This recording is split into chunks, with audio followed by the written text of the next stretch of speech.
ജീവശാസ്ത്രം മുന്നോട്ട് വയ്ക്കുന്ന ഒട്ടേറെ ചിന്താവിഷയങ്ങളുണ്ട്.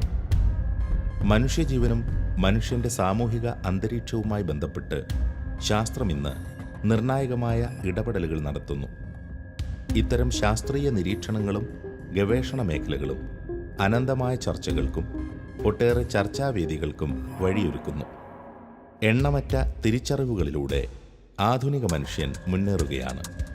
വിശ്വാസത്തിൻ്റെയും ധാർമ്മികതയുടെയും ശാസ്ത്രത്തിൻ്റെയും ദർശനങ്ങൾ ഇവിടെ സമ്മേളിക്കുന്നു.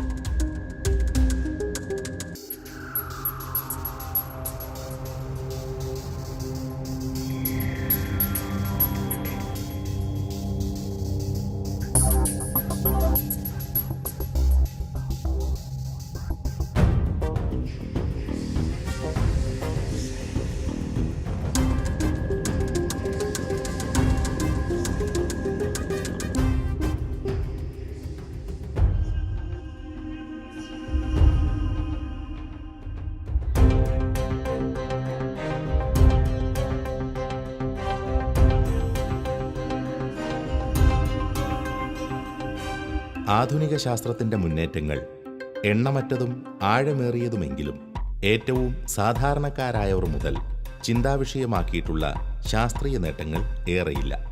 അവയിലൊന്നാണ് മനുഷ്യനിലെ കൃത്രിമ പ്രത്യുൽപാദന സാങ്കേതിക വിദ്യകൾ. സ്വാഭാവിക പ്രത്യുൽപാദനം സാധ്യമല്ലാത്ത ദമ്പതികൾക്ക് സഹായഹസ്തവുമായി വൈദ്യശാസ്ത്രരംഗം മുന്നോട്ട് വരുന്നത് ഇക്കാലത്ത് അസാധാരണമല്ല. ഒരു സാധാരണ ഹോസ്പിറ്റലിൻ്റെ പരിധിക്കപ്പുറം ശാസ്ത്രത്തിൻ്റെ മേൽനോട്ടത്തിൽ പ്രയോഗിക്കപ്പെടുന്ന ചില സാങ്കേതിക വിദ്യകൾ കഴിഞ്ഞ കാലങ്ങളിൽ അവതരിപ്പിക്കപ്പെട്ടിട്ടുണ്ട്. ആധുനിക ശാസ്ത്രത്തിൻ്റെ കൂടി സഹായത്തോടെ ചികിത്സാരംഗം ഇന്ന് കൃത്രിമ മാർഗങ്ങൾ ഉപയോഗിച്ച് 100% പ്രത്യുൽപാദനം സാധ്യമാണെന്ന് പ്രഖ്യാപിച്ചു കഴിഞ്ഞിരിക്കുന്നു. ഇന്നത്തെ സാധ്യതകൾ ഉപയോഗിച്ച് ശാസ്ത്രം മുന്നോട്ട് വയ്ക്കുന്ന രീതികൾ പലതാണ്. ധാർമ്മിക ബോധത്തിൻ്റെയും ആത്മീയ കാഴ്ചപ്പാടുകളുടെയും പരിധികൾ ഇന്ന് പുനർനിർവചിക്കപ്പെട്ടുകൊണ്ടിരിക്കുന്നു. ഏറെ സങ്കീർണമായ ഒരു പാത വെട്ടിത്തെളിച്ച് മുന്നേറുന്ന കൃത്രിമ പ്രത്യുൽപാദന സാങ്കേതിക വിദ്യകളുടെ ശാസ്ത്രീയവും ധാർമ്മികവും വിശ്വാസപരവുമായ തലങ്ങളെ നാം ഇവിടെ വിചിന്തന വിഷയമാക്കുന്നു. മനുഷ്യൻ്റെ ദുഃഖത്തിൻ്റെ പ്രധാനമായ ഒരു ഹേതു, പ്രത്യേകിച്ച് വിവാഹിതരായിരിക്കുന്ന വ്യക്തികളെ സംബന്ധിച്ചിടത്തോളം കുഞ്ഞുങ്ങളില്ലാതിരിക്കുക എന്നുള്ള അവസ്ഥയാണ്. മനുഷ്യൻ്റെ ഈ ദുഃഖത്തിൻ്റെ കണ്ണുനീര് ഒപ്പിയെടുക്കുവാൻ ശാസ്ത്രത്തിന് സാധിക്കുമോ? ഭാഗികമായിട്ട് ശാസ്ത്രം ഈ മേഖലയിൽ ഒത്തിരി സുപ്രധാനമായ ചുവടുവയ്പ്പുകൾ നടത്തിയിട്ടുണ്ട്. വാടക ഗർഭപാത്രം, അണ്ടത്തിൻ്റെയും ബീജത്തിൻ്റെയും സംഭാവന, പ്രത്യുൽപാദനപരമായ ക്ലോണിങ്, കാണ്ഡകോശ ഗവേഷണം, ഇങ്ങനെ മുഖ്യധാരാ മാധ്യമങ്ങൾ തന്നെ എല്ലാ ദിവസവും തന്നെ ചർച്ചാ വിഷയമാക്കുന്ന ഒത്തിരി കാര്യങ്ങൾ ശാസ്ത്ര സാങ്കേതിക മേഖലയിൽ നിന്ന് ഈ മേഖലയുമായിട്ട് ബന്ധപ്പെട്ട് നടക്കുന്നത് നമുക്കെല്ലാവർക്കും പരിചയമുള്ള കാര്യമാണ്.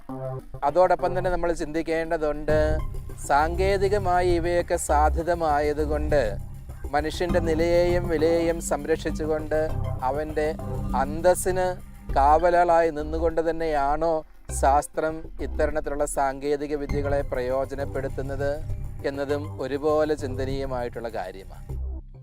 അതിനാൽ തന്നെ ധാർമ്മിക, ദാർശനിക, ദൈവശാസ്ത്ര പ്രശ്നങ്ങളാൽ തീർത്തും ശബ്ദായമാനമാണ് ജൈവ സാങ്കേതിക വിദ്യകളുടെ പ്രത്യുൽപാദന മേഖലയിലെ ഇടപെടലുകൾ എന്ന് നമുക്ക് കാണുവാനായിട്ട് സാധിക്കും. ഇന്നത്തെ നമ്മുടെ എപ്പിസോഡിൽ നമ്മൾ ചർച്ചാ വിഷയമാക്കുന്നത് ഇതേ വിഷയം തന്നെ, ശാസ്ത്രത്തിൻ്റെ പ്രത്യുൽപാദനപരമായ സാങ്കേതിക വിദ്യയുടെ ശാസ്ത്രീയവും ധാർമ്മികവും ദൈവശാസ്ത്രപരവുമായ മാനങ്ങൾ ഏവയൊക്കെ, അവയെ നമ്മൾ ഇവിടെ ചർച്ചാ വിഷയമാക്കുന്നു.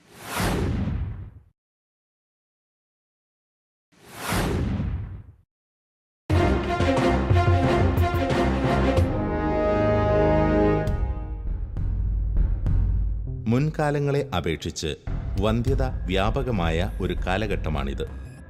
പല കാരണങ്ങൾ ഇതിനു പിന്നിലുണ്ട്.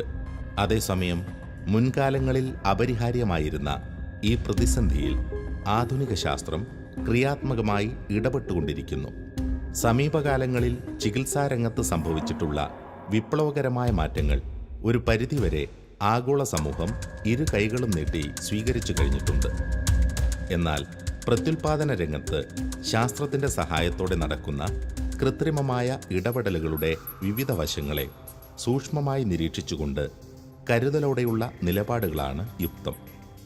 സഭയുടെ നിലപാടനുസരിച്ച് ലൈംഗികതയും പ്രത്യുൽപാദനവും ഒരുമിച്ചാണ് പോകേണ്ടത്. അതോടൊപ്പം തന്നെ വിവാഹ ജീവിതത്തിലാണ് ഇത് നടക്കേണ്ടത്, ദമ്പതിമാരുടെ ഇടയിലാണ് ഇത് നടക്കേണ്ടത്. അതോടൊപ്പം തന്നെ നമ്മൾ മനസ്സിലാക്കേണ്ട മറ്റൊരു സംഗതി, വന്ധ്യത ഒരു വലിയ പ്രശ്നമാണ് ദമ്പതിമാരുടെ ഇടയിൽ. ഏകദേശം 15% ദമ്പതിമാർ ഈ വന്ധ്യതയുടെ പ്രശ്നം അനുഭവിക്കുന്നുവെന്നാണ് കണക്കുകൾ സൂചിപ്പിക്കുക. അപ്പോൾ ഈ വന്ധ്യതയ്ക്ക് ഒരു പരിഹാരമായിട്ടാണ് ശാസ്ത്രലോകം ഈ കൃത്രിമ പ്രത്യുൽപാദന രീതികൾ മുന്നോട്ട് വെക്കുക. 3 രീതികളാണ് ഉള്ളത്. ഒന്ന് കൃത്രിമ ബീജദാന രീതി, artificial insemination. 2 IVF test tube baby രീതി. 3 പ്രത്യുൽപാദന ക്ലോണിംഗ്, റീപ്രൊഡക്റ്റീവ് ക്ലോണിംഗ്. ഒരു കുടുംബാന്തരീക്ഷത്തിൻ്റെ പൂർണ്ണതയിൽ കുഞ്ഞുങ്ങൾ ജനിക്കണം എന്നുള്ളതാണ് പ്രകൃതി നിയമം. മനുഷ്യജീവിതത്തിലും കുടുംബ ബന്ധങ്ങളിലും ലൈംഗികതയ്ക്ക് വലിയ പ്രാധാന്യമുണ്ട്. എന്നാൽ സ്വാഭാവിക ലൈംഗിക മാർഗത്തിലൂടെ ഗർഭം ധരിക്കുവാൻ പല കാരണങ്ങൾ കൊണ്ടും ഒരു സ്ത്രീക്ക് കഴിയാതെ വരുന്ന സാഹചര്യത്തിൽ വൈദ്യശാസ്ത്രം നിർദ്ദേശിക്കുന്ന താരതമ്യേന ലളിതമായ മാർഗമാണ് കൃത്രിമ ബീജദാനം. അവിടെയും വ്യത്യസ്തങ്ങളായ രീതികളുണ്ട്. ഭർത്താവിൻ്റെ ബീജസംബന്ധമായ അപര്യാപ്തതകൾ മൂലം അപൂർവമായെങ്കിലും ബീജദാതാവിനെ കണ്ടെത്തുന്ന പതിവുണ്ട്. ഇവിടെ സാധാരണഗതിയിൽ പ്രത്യുൽപാദനം നടക്കേണ്ടത് ഭാര്യയും ഭർത്താവും തമ്മിൽ ലൈംഗിക ബന്ധത്തിൽ ഏർപ്പെടുമ്പോഴാണ്. ചില സന്ദർഭങ്ങളിൽ ഈ ബീജത്തിന് അണ്ഡവുമായി സംയോജിക്കാൻ അവിടെ എത്താനുള്ള സാധ്യതയില്ലാതെ വരും. അത് പല കാരണം കൊണ്ട് സംഭവിക്കാം. ഇങ്ങനെ വരുമ്പോൾ ഈ ബീജം ആർട്ടിഫിഷ്യലായിട്ട് നിക്ഷേപിക്കുന്ന ഒരു മെത്തേഡാണ് ഈ റീപ്രൊഡക്റ്റീവ് ആർട്ടിഫിഷ്യൽ ഇൻസിമിനേഷൻ അല്ലെങ്കിൽ കൃത്രിമ ബീജദാന മെത്തേഡ് എന്ന് പറയുക. ഇത് 2 രീതി നടക്കാം. ഒന്നെങ്കിൽ ഭാര്യ ഭർത്തൃ അവരുടെ ജീവിതത്തിൽ, അതായത് ദാമ്പത്യ ജീവിതത്തിൽ നടക്കാം. അല്ലെങ്കിൽ ഒരു ദാതാവിൽ നിന്ന്, കുടുംബ ജീവിതത്തിൽ നിന്ന് പുറത്തുള്ള ഒരു വ്യക്തിയിൽ നിന്ന് ബീജം സ്വീകരിക്കുന്ന രീതി ആകാം. IVF അഥവാ ഇൻവിട്രോ ഫെർട്ടിലൈസേഷൻ എന്നറിയപ്പെടുന്ന ടെസ്റ്റ് ട്യൂബ് രീതിയാണ് പ്രധാനമായ മറ്റൊരു രീതി. സ്വാഭാവികമായി അണ്ഡവും ബീജവും സംയോജിച്ച് ഭ്രൂണം രൂപപ്പെടുന്ന പ്രക്രിയ നടക്കുന്നത് അമ്മയുടെ ഗർഭപാത്രത്തിലാണെങ്കിൽ ഇവിടെ ലബോറട്ടറിയിൽ വിദഗ്ധരുടെ മേൽനോട്ടത്തിൽ അത് ചെയ്തതിനു ശേഷം ഭ്രൂണത്തെ ഗർഭപാത്രത്തിൽ നിക്ഷേപിക്കുകയും തുടർന്ന് സ്വാഭാവികമായി കുഞ്ഞു വളരാൻ അനുവദിക്കുകയും ചെയ്യുന്നു. അണ്ഡമോ ബീജമോ ഗർഭപാത്രമോ ഇവയിൽ ഒന്നിലധികമോ കുടുംബത്തിന് വെളിയിൽ നിന്നായിരിക്കാനുള്ള സാധ്യതകളുമുണ്ട്. IVF എന്ന് പറയുമ്പോൾ, അല്ലെങ്കിൽ ടെസ്റ്റ് ട്യൂബ് ബേബി രീതി, ഈ രീതിയിൽ സംഭവിക്കുന്നത് ഇവിടെ ഒന്ന് ഇത് കുടുംബജീവിതത്തിൽ, ദാമ്പത്യ ജീവിതത്തിലാകാം, അല്ലെങ്കിൽ ദാമ്പത്യ ജീവിതത്തിൻ്റെ പുറത്താകാം. ദാമ്പത്യ ജീവിതത്തിലാണെങ്കിൽ ഭാര്യയും ഭർത്താവും ഉണ്ട്, പക്ഷേ അവർക്ക് സ്വാഭാവിക ലൈംഗിക ബന്ധത്തിലൂടെ കുഞ്ഞുങ്ങളെ ലഭിക്കുന്നില്ല. അപ്പോൾ സയൻസ് പറയും ഭാര്യയുടെ ശരീരത്തിൽ നിന്ന് അണ്ഡവും അതുപോലെ തന്നെ പുരുഷൻ്റെ ശരീരത്തിൽ നിന്ന് ബീജവും എടുത്ത് അതിനെ പുറത്ത് ഒരു ലബോറട്ടറിയിൽ വെച്ച് യോജിപ്പിച്ച് ഭ്രൂണമായതിനു ശേഷം ഭാര്യയുടെ ഗർഭപാത്രത്തിൽ നിക്ഷേപിക്കുന്നു. അതാണ് വിവാഹത്തിലുള്ള IVF. വിവാഹത്തിന് പുറത്ത്, ഉദാഹരണം പറഞ്ഞാൽ ഭർത്താവിൻ്റെ ബീജത്തിന് കഴിവില്ലെന്ന് കരുതുക. അങ്ങനെയാണെങ്കിൽ ഒരു ദാതാവിനെ കണ്ടെത്തി ദാതാവിൽ നിന്ന് ബീജം സ്വീകരിച്ച് ഭാര്യയുടെ, അതായത് സ്ത്രീയുടെ അണ്ഡവുമായിട്ട് സംയോജിപ്പിച്ച് അതെല്ലാം ലബോറട്ടറിയിൽ വെച്ച് നടത്തി അവസാനം സ്ത്രീയുടെ ശരീരത്തിൽ നിക്ഷേപിക്കുന്നു.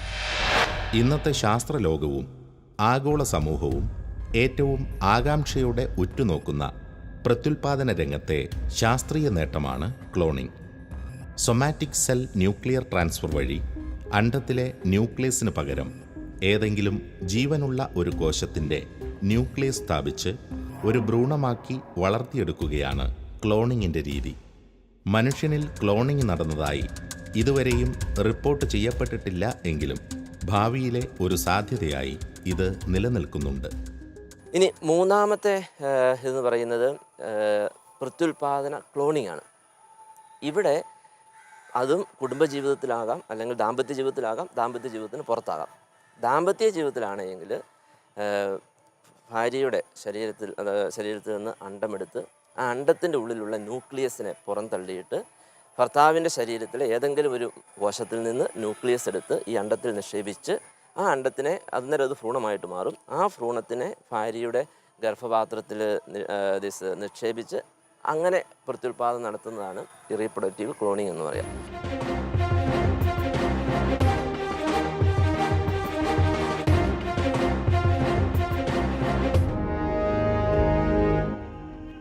ശാസ്ത്രം ഇന്നോളം അവതരിപ്പിച്ചിട്ടുള്ള കൃത്രിമ പ്രത്യുൽപാദന രീതികളെല്ലാം തന്നെ ധാർമ്മികതയുടെ വിവിധ തലങ്ങളിൽ ചോദ്യം ചെയ്യപ്പെടുന്നുണ്ട്. മറ്റു ജീവികളെ അപേക്ഷിച്ച് വളരെ സങ്കീർണതകളുള്ള മനുഷ്യന്റെ ഭ്രൂണാവസ്ഥയിലുള്ള രൂപീകരണം മുതൽ ഗർഭപാത്രത്തിലെ വളർച്ചയും ആ ജീവിതത്തെ സൂക്ഷ്മമായി സ്വാധീനിക്കുന്നു. ഭാര്യാഭർത്തൃ ബന്ധത്തിന്റെ ഊഷ്മളതയിൽ പിറവികൊള്ളുന്ന കുഞ്ഞുങ്ങൾക്ക് മാത്രം അവകാശപ്പെടാൻ കഴിയുന്ന നൈസർഗിക നന്മകളുണ്ട്. മാനുഷിക നന്മകളുടെ പൂർണ്ണതകളോടെ ഓരോ കുഞ്ഞും പിറവി കൊള്ളണമെന്ന് ആഗ്രഹിക്കുന്ന പക്ഷം മറുവശത്തെക്കുറിച്ചും നാം മനസ്സിലാക്കിയിരിക്കേണ്ടതുണ്ട്. താരതമ്യേന ലളിതമായ കൃത്രിമ പ്രത്യുൽപാദന രീതിയായ കൃത്രിമ ബീജദാന രീതിയിലും ഇത്തരത്തിൽ ചില വശങ്ങൾ പ്രാധാന്യമർഹിക്കുന്നു. മറ്റൊരാളുടെ ബീജത്തിന്റെ ഉപയോഗത്തെ കത്തോലിക്ക സഭ പൂർണ്ണമായി എതിർക്കുന്നു. 1987 വിശ്വാസ കാര്യാലയം പുറപ്പെടുവിച്ച ഔദ്യോഗിക രേഖയാണ് ജീവൻ്റെ ദാനം എന്ന് പറയുന്നത്, ദോനും വീത്തെ. ഈ ജീവൻ്റെ ദാനത്തിൽ വളരെ കൃത്യമായിട്ട് ഈ ആർട്ടിഫിഷ്യൽ ടെക്നോളജിയുടെ ധാർമ്മികതയെക്കുറിച്ച് വിവരിക്കുന്നുണ്ട്. അതിൽ ഈ കൃത്രിമ ബീജദാനം അത് ദാമ്പത്യ ജീവിതത്തിലാണെങ്കിൽ ചില ധാർമ്മിക പ്രശ്നങ്ങളുണ്ട്. 2 ലക്ഷ്യങ്ങളാണ് ക്രൈസ്തവ കാഴ്ചപ്പാടനുസരിച്ചുള്ളത് ഈ വിവാഹത്തിന്. ഒന്ന്, ഭാര്യയും ഭർത്താവും തമ്മിൽ സ്നേഹം പങ്കുവയ്ക്കുക, അതിൻ്റെ പൂർത്തന്യത്തിൽ ലൈംഗിക ബന്ധം. രണ്ടാമത്തെ ലക്ഷ്യം എന്ന് പറയുന്നത് പ്രത്യുൽപാദനം. ഈ 2 ലക്ഷ്യങ്ങളിൽ ഒരു ലക്ഷ്യം അവിടെ വേർതിരിക്കപ്പെടുക. സ്നേഹവും ലൈംഗിക ബന്ധവും അവിടെ ഇല്ല. ഈ കൃത്രിമ ബീജദാന മെത്തേഡിൽ പ്രത്യുൽപാദനമേ ഉള്ളൂ. അത് സഭയ്ക്ക് അംഗീകരിക്കാൻ പറ്റിയില്ല. അതാണ് ഒന്നാമത്തെ പ്രോബ്ലം. 2, ഈ പ്രത്യുൽപാദന രീതിയുടെ പൂർണ്ണത നഷ്ടപ്പെടുന്നു. അതാണ് രണ്ടാമത്തെ ആർഗ്യുമെൻ്റായിട്ട് ഈ ജീവൻ്റെ ദാനം എന്ന പ്രമാണരേഖ പറയുക. പ്രത്യുൽപാദന രീതിയുടെ പൂർണ്ണത എന്ന് പറയുമ്പോൾ ഭാര്യയും ഭർത്താവും തമ്മിലുള്ള സ്നേഹം, ആ സ്നേഹത്തിൽ നിന്ന് വരുന്ന ലൈംഗിക ബന്ധം, അതിൽ നിന്ന് വരുന്ന പ്രത്യുൽപാദനം, അതാണ്. അപ്പോൾ ആ പൂർണ്ണത നഷ്ടപ്പെടുന്നു എന്ന് പറയും. ഈ കാരണങ്ങൾ കൊണ്ട് ഈ കൃത്രിമ ബീജദാനത്തെ സഭ അധാർമികമെന്ന് വിശേഷിപ്പിക്കുന്നു. എന്നാൽ ഈ ഡോക്യുമെൻറ്റിൻ്റെ അവസാനം കൺക്ലൂഡ് ചെയ്തപ്പോൾ അന്ന് വിശ്വാസ കാര്യാലയം ഒരു കാര്യം കൂടി സൂചിപ്പിച്ചു. ഈ വിഷയത്തിൽ തുടർ വിചിന്തനങ്ങൾ ആകാം. അപ്പോൾ ഈ തുടർ വിചിന്തനങ്ങൾ ആകാം എന്ന് പറഞ്ഞപ്പോൾ അതിന് പല ദൈവശാസ്ത്രജ്ഞന്മാർ അല്പം വ്യത്യസ്തമായ അഭിപ്രായങ്ങൾ പ്രകടിപ്പിച്ചിട്ടുണ്ട്. എല്ലാ ദൈവശാസ്ത്രജ്ഞന്മാരും ഏകകണ്ഠമായിട്ട് സഭയോടൊത്തു നിന്ന് ഈ ദാതാവിൽ നിന്ന് സ്വീകരിക്കുന്ന കൃത്രിമ ബീജദാനത്തെ അധാർമികമെന്ന് വിശേഷിപ്പിച്ചു. കാരണം അതിൽ ഒരു മൂന്നാമതൊരു വ്യക്തിയുടെ ഇൻവോൾവ്മെൻറ്റ് കുടുംബജീവിതത്തിലേക്ക് വരികയാണ്. അങ്ങനെ വന്നു കഴിഞ്ഞാൽ സ്വർഗരതിക്കാർക്കും ഏകസ്ഥർക്കും വിവാഹമോചിതർക്കും ഒക്കെ മക്കളെയാകാം. അതുകൊണ്ട് മൂന്നാമതൊരാളുടെ ഇൻവോൾവ്മെൻറ്റ് അല്ലെങ്കിൽ ഇടപെടൽ ഈ പ്രത്യുൽപാദനത്തിൽ സഭ നിരാകരിക്കുന്നു. എല്ലാ ദൈവശാസ്ത്രജ്ഞന്മാരും ഏകകണ്ഠേന അതിനെ അംഗീകരിക്കുന്നു. 1978 ജനിച്ച ലൂയിസ് ബ്രൗൺ ആണ് ആദ്യ ടെസ്റ്റ് ട്യൂബ് ശിശു എന്ന് അറിയപ്പെടുന്നത്. പിന്നീടിങ്ങോട്ട് ഈ സാങ്കേതിക വിദ്യ 4 പതിറ്റാണ്ടുകൾ പിന്നിടുമ്പോഴും ഇത്തരം സങ്കീർണങ്ങളായ വൈദ്യശാസ്ത്ര ഇടപെടലുകൾ ചില ഗുരുതര ആശങ്കകൾ അവശേഷിപ്പിക്കുന്നുണ്ട്. ജീവന്റെ മൂല്യത്തിന് വേണ്ട വിധത്തിലുള്ള മഹത്വം കൽപ്പിക്കപ്പെടുന്നില്ല എന്നുള്ളതും അനവധി ജീവനുകൾ അപകടപ്പെടുവാൻ ഇത് കാരണമാകുന്നു എന്നതുമാണ് പ്രധാന കാരണങ്ങൾ. സാങ്കേതികവിദ്യ ഈ മേഖലയിൽ ഇപ്പോഴും ഒരുപാട് അപൂർണമാണ്. ഗവേഷണങ്ങൾ ഈ മേഖലയിൽ തുടർന്നുകൊണ്ടിരിക്കുന്നതേയുള്ളൂ. സാങ്കേതികമായ അവ്യക്തതകൾ, ധാർമ്മികമായ ഒത്തിരി അനിശ്ചിതത്വങ്ങൾ കൊണ്ടുവരുന്നുണ്ട് എന്നുള്ളത് ഈ മേഖലയെക്കുറിച്ച് അംഗീകരിക്കേണ്ടിയിരിക്കുന്നു. ഇനിയും പൂർത്തീകരിക്കപ്പെടുവാനിരിക്കുന്ന ഒരു സാങ്കേതിക വിദ്യയാണ് പ്രത്യുൽപാദന മേഖലയുമായിട്ട് ബന്ധപ്പെട്ടിട്ടുള്ള ശാസ്ത്രത്തിൻ്റെ സാങ്കേതിക വിദ്യ എന്നറിയേണ്ടിയിരിക്കുന്നു. സാങ്കേതിക വിദ്യകളുടെ അപൂർണതകൾ ഒരുപാട് നൈതിക ധാർമ്മിക പ്രശ്നങ്ങൾക്ക് ജന്മം നൽകുന്നു എന്നുള്ളത് ഇവിടെ അംഗീകരിക്കപ്പെടേണ്ടതാണ്. പ്രധാനമായി ഇൻവിട്രോ ഫെർട്ടിലൈസേഷൻ എന്ന ടെസ്റ്റ് ട്യൂബ് ബീജസങ്കലന രീതിയിൽ ഇന്നും അപരിഹാര്യമായ നിരവധി പോരായ്മകൾ ഉണ്ട്. കത്തോലിക്ക സഭയുടെ പ്രബോധനങ്ങൾ അനുസരിച്ച് അണ്ഡവും ബീജവും സംയോജിക്കുന്ന ആദ്യ നിമിഷങ്ങളിൽ തന്നെ അവിടെ ഒരു ജീവൻ രൂപപ്പെട്ടു കഴിഞ്ഞു. അത് കുറവുകളില്ലാത്ത ഒരു മനുഷ്യജീവനാണ്. IVF-ന്റെ ഭാഗമായി നിരവധി അണ്ഡങ്ങളിൽ ബീജസങ്കലനം നടക്കാൻ അനുവദിക്കുകയും കൂടുതൽ ആരോഗ്യമുള്ളതിനെ അവശേഷിപ്പിച്ച് മറ്റുള്ളവയെ നശിപ്പിക്കുകയും ചെയ്യുന്നത് പതിവാണ്.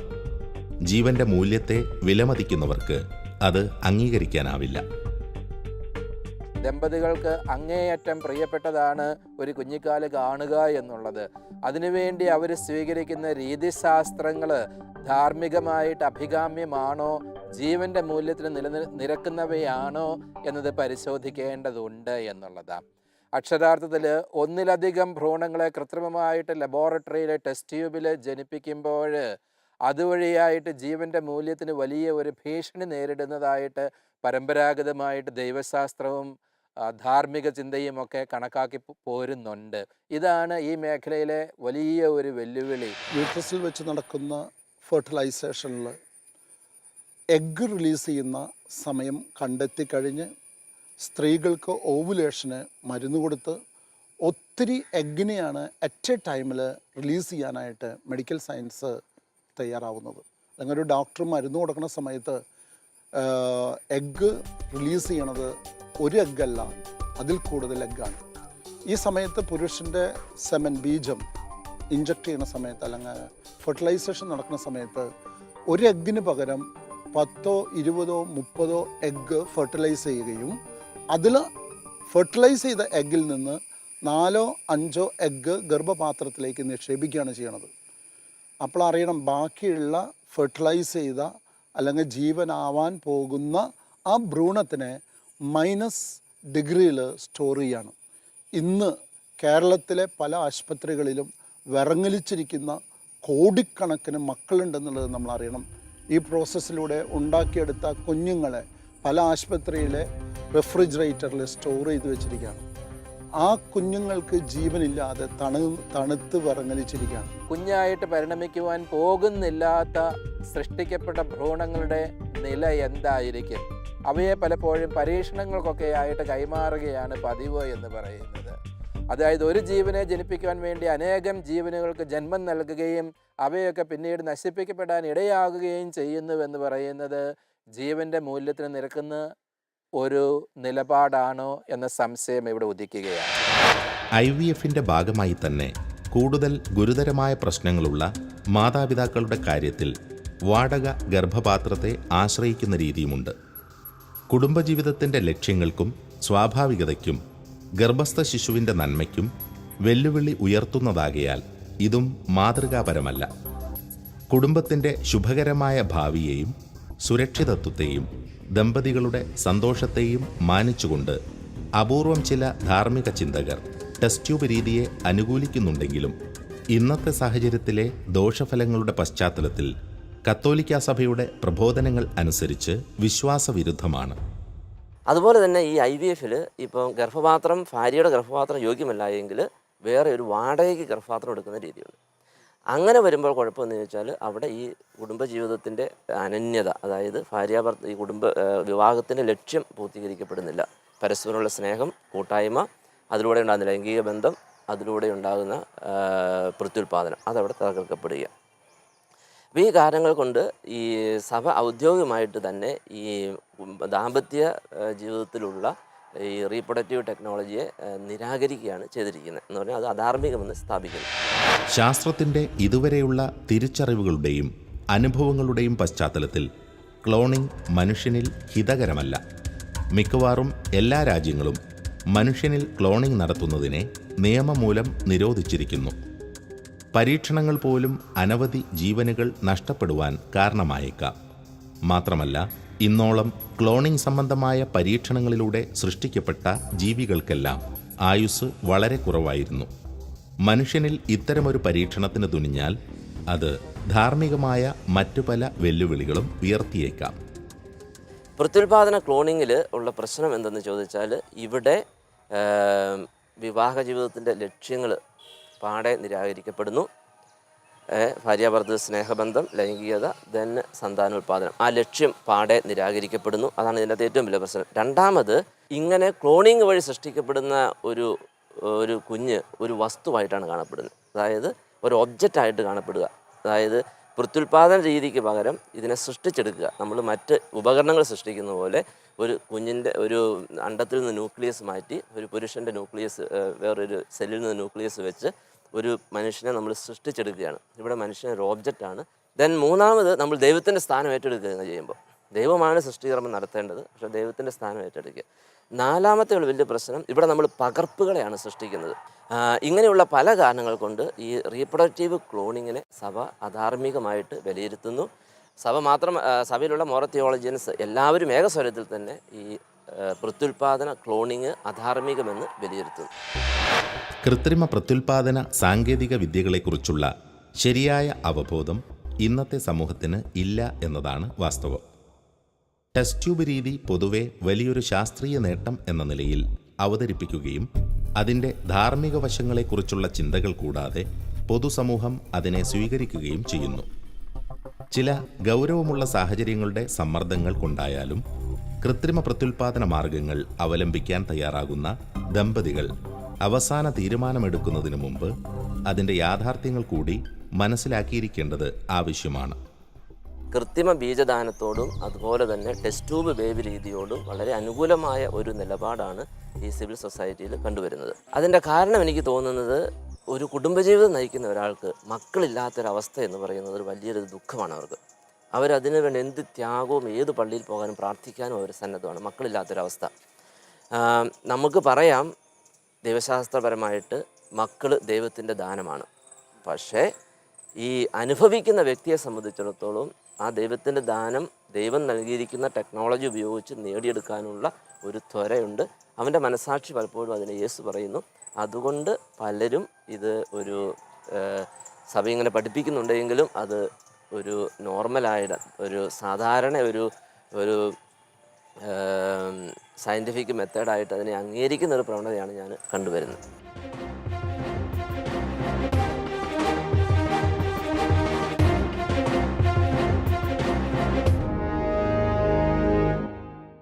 ഈ ഭൂമിയിൽ കാണായതെല്ലാം പരിണാമത്തിന് വിധേയമാണെന്ന് ശാസ്ത്രം പറയുന്നു. സകലതിനും കാലാനുസൃതമായ മാറ്റങ്ങൾ സംഭവിക്കുന്നുണ്ട്. മനുഷ്യൻ്റെയും ചിന്താശേഷിയും കാര്യപ്രാപ്തിയുമെല്ലാം കാലം കഴിയും തോറും കൂടുതൽ മെച്ചപ്പെട്ടുകൊണ്ടിരിക്കുന്നു. മനുഷ്യൻ്റെ ഇനിയുള്ള പരിണാമം ശാസ്ത്രത്തിൻ്റെ കൂടി ഉത്തരവാദിത്തമാണെന്ന് ചിന്തിക്കുന്നവരുണ്ട്. ശാസ്ത്രം വളരുന്നതിനനുസരിച്ച് മികച്ച മനുഷ്യക്കുഞ്ഞുങ്ങൾ പിറക്കണമെന്നും ശാസ്ത്രസങ്കേതങ്ങൾ അതിന് ഉപയോഗപ്പെടുത്തണമെന്നും അവർ വാദിക്കുന്നു.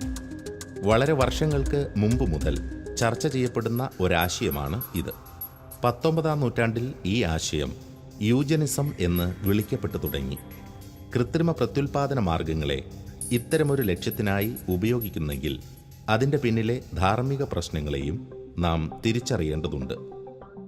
ആദ്യകാലത്ത് കൃത്രിമ സന്താനോൽപാദന മാതൃകൾക്ക് ഇത്തരമൊരു ലക്ഷ്യമേ ഉണ്ടായിരുന്നുള്ളൂ, ഒരു കുഞ്ഞിനെ ജനിപ്പിക്കുക എങ്ങനെയെങ്കിലും. പിന്നീടുള്ള കാലഘട്ടത്തിൽ വേണമെങ്കിൽ ഇത്രയും കൂടി അതിനോട് കൂട്ടിച്ചേർക്കപ്പെട്ടു, ആരോഗ്യമുള്ള കുഞ്ഞുങ്ങൾക്ക് ജന്മം നൽകുക. ഇന്ന് സമകാലീന സാങ്കേതിക വിദ്യകളെ പരിശോധിക്കുകയാണെങ്കിൽ നമുക്ക് മനസ്സിലാക്കാം, ആ ഘട്ടവും കടന്നുന്ന സാങ്കേതിക വിദ്യ എത്തി നിൽക്കുന്നത് ഉപയോഗമുള്ള, കഴിവുള്ള, പ്രയോജനമുള്ള, മിടുക്കന്മാരായ കുഞ്ഞുങ്ങളെ മാത്രം ജനിപ്പിക്കുക എന്നുള്ള രീതിയിലേക്ക്. ഈ ഘട്ടത്തിൽ എത്തി നിൽക്കുമ്പോൾ വളരെ അടിസ്ഥാനപരവും മൗലികവുമായ ധാർമ്മിക പ്രശ്നങ്ങൾ അവയിൽ അന്തർലീനമാണ്. നാസി പ്രത്യയശാസ്ത്രത്തിൻ്റെയൊക്കെ ഭീകരമായ വശങ്ങൾ നമുക്കറിയാം. ഒരു പ്രത്യേക ജനവിഭാഗത്തിന് മാത്രമേ ജീവിക്കുവാൻ അവകാശമുള്ളൂ എന്നുള്ളവർ. അതുകൊണ്ട് ഏതെങ്കിലും രീതിയിൽ കഴിവ് കുറഞ്ഞവരൊക്കെ ഒന്നും ഇനി മനുഷ്യൻ്റെ ഗണത്തിൽ ഉൾപ്പെടാതിരിക്കുവാനുള്ള വലിയ ഒരു ധാർമ്മിക അപകടം ഈ പ്രസ്ഥാനങ്ങളിലൊക്കെ ഒളിച്ചിരിപ്പുണ്ട് എന്നുള്ളത് നമ്മൾ തിരിച്ചറിയേണ്ടിയിരിക്കുന്നു. ഇതിനെയാണ് യൂജനിസം എന്ന് പറയുന്നത്. അംഗവൈകല്യമുള്ളവരോ ബുദ്ധിശക്തി കുറഞ്ഞവരോ ഇനി മേൽ ഹോമോസാപ്പിയൻസ് ആയിട്ട് പരിഗണിക്കപ്പെടേണ്ടതില്ല. കഴിഞ്ഞ 50 വർഷങ്ങൾക്ക് മുമ്പ് ഒരു മനഃശാസ്ത്രജ്ഞൻ പ്രത്യേകമായ ഒരു മാനദണ്ഡം കൊണ്ടുവന്നത് ഓർക്കുകയാ. എന്താണ് മനുഷ്യൻ എന്നുള്ളതിൻ്റെ മാനദണ്ഡം? അതായത് ഒരു നിശ്ചിത IQ-വിൽ ബുദ്ധിശക്തിയിൽ കുറഞ്ഞവരെ ആരെയും മനുഷ്യൻ എന്ന് വിളിക്കുവാൻ പാടില്ല എന്നുള്ളതായിരുന്നു അദ്ദേഹം അവതരിപ്പിച്ച ഒരു പ്രമേയം എന്ന് പറയുന്നത്. യൂജനിസത്തിൻ്റെ ഏറ്റവും തീവ്രമായ ഒരു വശമാണ് നമ്മളിവിടെ കാണുന്നത്. ഇതുപോലെയുള്ള ഡിസൈനർ ബേബീസ് ഒക്കെ കടന്നു വരുന്ന കാലഘട്ടത്തിൽ മനുഷ്യൻ്റെ അന്തസ്സ് പരമമായിട്ട് വെല്ലുവിളിക്കപ്പെടുന്നുണ്ട് എന്നുള്ളത് അംഗീകരിക്കപ്പെടേണ്ടിയിരിക്കുന്നു. ശാസ്ത്രത്തിന് ക്രിയാത്മകവും ദൈവികവുമായ നന്മയുടെ ഒരു വലിയ വശമുണ്ട്. ദൈവം മനുഷ്യബുദ്ധിയിൽ നിക്ഷേപിച്ച വിവേചന ശക്തിയുടെയും ചിന്താശേഷിയുടെയും ഫലമാണ് അവൻ്റെ ശാസ്ത്രീയമായ തിരിച്ചറിവുകൾ. ആത്യന്തികമായ മനുഷ്യ നന്മയിലേക്കും ലോക നന്മയിലേക്കും നയിക്കുന്നവയാകണം അത്തരം ബോധ്യങ്ങൾ. മറ്റെല്ലാ കണ്ടെത്തലുകളെയും എന്നതുപോലെ ജീവശാസ്ത്ര രംഗത്തെ നേട്ടങ്ങളെയും വിവേകത്തോടെ ഉപയോഗിക്കുവാൻ ആധുനിക ശാസ്ത്രലോകം ബാധ്യസ്ഥമാണ്. സുവിശേഷങ്ങളിലെ ഈശോയുടെ പ്രവർത്തന മാതൃക ഇക്കാര്യത്തിൽ അഭികാമ്യമാണ് എന്നെനിക്ക് തോന്നുന്നു. രോഗശാന്തി ശുശ്രൂഷകൾ വഴി അത്ഭുതകരമായി രോഗശാന്തി നൽകിക്കൊണ്ട് മനുഷ്യൻ്റെ കണ്ണുനീരൊപ്പുവാൻ, വേദനിപ്പിക്കുന്നവനെ ആശ്വസിപ്പിക്കുവാൻ ഈശോ നിരന്തരം ഇടപെടുന്നത് നമ്മൾ സുവിശേഷത്തിൽ കാണുന്നുണ്ട്. അത് ദൈവത്തിൻ്റെ ശക്തിയുടെ അത്ഭുതകരമായ വിന്യാസം തന്നെയായിരുന്നു. അതോടൊപ്പം തന്നെ നമ്മൾ പ്രത്യേകമായിട്ട് ശ്രദ്ധിക്കുന്ന ഒരു കാര്യമാണ്, മരുഭൂമിയിലെ പ്രലോഭന വേളയിൽ ദൈവം തനിക്ക് തന്നിരിക്കുന്ന ദൈവീകമായ സവിശേഷതകളെയും സിദ്ധികളെയും ഒന്നും ദുരുപയോഗം ചെയ്യാതിരിക്കുവാനും ക്രിസ്തു പ്രത്യേകം ശ്രദ്ധ ചെലുത്തുന്നു എന്നുള്ളത്.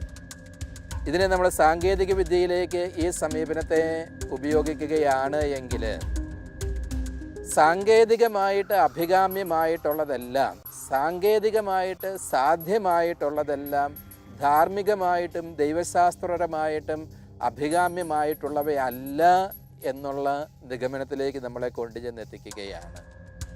അതുകൊണ്ടാണ് ഇന്ന് ധാർമ്മിക തത്വശാസ്ത്രജ്ഞന്മാർ പലരും ശാസ്ത്രജ്ഞരോട് നൽകുന്ന ഒരു പുതിയ ധാർമ്മിക തത്വമാണ് പാസിവിറ്റി.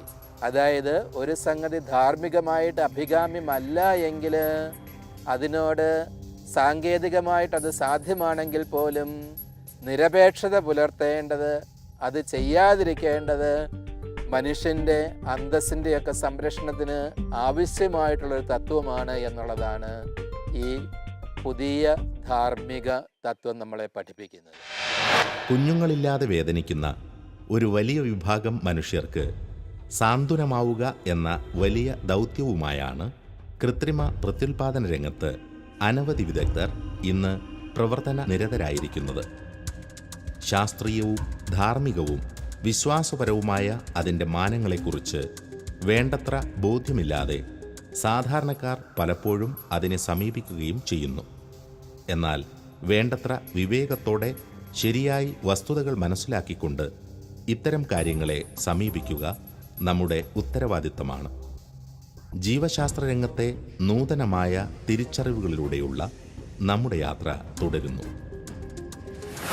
ലൈറ്റ് ഓഫ് ട്രൂത്ത് എന്ന ഈ ശാസ്ത്ര മതസംവാദ പരമ്പരയുടെ കഴിഞ്ഞ എപ്പിസോഡുകൾ യൂട്യൂബിൽ ലഭ്യമാണ്.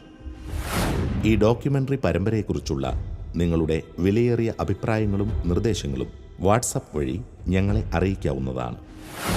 WhatsApp number 9745901960.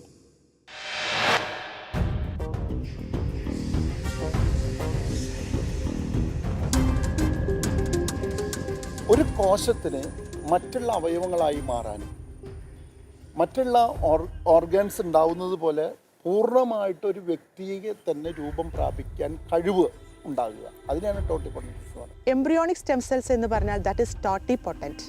അതിൻ്റെ സെല്ലിൽ നിന്നും ആ എംബ്രിയോണിക് സ്റ്റെം സെൽസ് യൂസ് ചെയ്ത് എല്ലാവിധ സെൽസിനെയും ഡെവലപ്പ് ചെയ്യാനായിട്ട്, heart cells, muscle cells, brain cells എല്ലാം ഡെവലപ്പ് ചെയ്യാനായിട്ട് നമുക്ക് സാധിക്കും. അഡൾട്ട് സ്റ്റെം സെൽ എന്ന് പറയുന്നത് മൾട്ടിപോട്ടൻറ്റും ആകുന്നുള്ളൂ, അത് പ്ലൂറിപോട്ടൻ്റ് അല്ല. അഡൾട്ട് സ്റ്റെം സെല്ല് കൊണ്ട് ചില അവയവങ്ങൾ മാത്രം നമുക്ക് ഉപയോഗിക്കാൻ സാധിക്കത്തുള്ളൂ. സ്റ്റെം സെല്ല് ഹാർവെസ്റ്റ് ചെയ്യണത് എംബ്രിയോ ഉണ്ടായിക്കഴിഞ്ഞ് ഒരു കൊച്ചിന് ഡെലിവറി നടക്കുമ്പോൾ നമ്മുടെ അംബിലിക്കൽ കോഡിൽ നിന്നാണ് സ്റ്റെം സെല്ല് എടുക്കുന്നത്. ആ ബ്ലഡിൽ നിന്നാണ് നമ്മൾ ഹാർവെസ്റ്റ് ചെയ്യുന്നത്.